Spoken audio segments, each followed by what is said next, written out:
The temporary truce between Israel and Hamas is now in place. The first group of Israeli hostages comprising women and children have been released and handed over to aid workers from the International Committee of the Red Cross.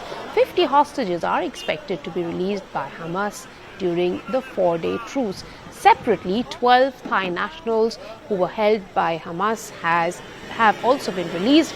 Thailand's Prime Minister said that they will be followed by 13 Palestinian detainees held in Israeli jails. It is a part of a deal mediated by Qatar that includes a 4-day pause in the fighting by Israel and Hamas in Gaza. I'm joined at this hour by Alan Sorensen, who is the Middle East correspondent with a Danish daily. Alan, what do we have more right now? We do know that the hostages have crossed over to Egypt. Yes, they crossed over into Egypt, where they were met by some Israeli agents from the security agency and also Israeli doctors. They were checked, their eyes were checked.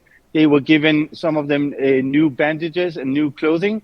And now, as we speak, they are on their way with the Israeli staff to an Israeli army base in the vicinity of the Gaza Strip, quite near the Gaza Strip.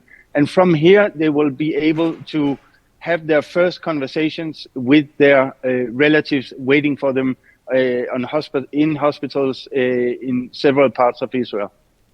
Tell us, what are the other releases that will happen over the next few days, and how many people are to be released tomorrow? We will see a daily batch of 10 to 12, culminating in 3 more days with 50 hostages released by Hamas and 150 Palestinian prisoners released by Israel. What remains to be seen is whether this agreement also will result in more days of prisoner exchange, right. Let's say 1 to 3 days more, where Hamas will release another 10 each day.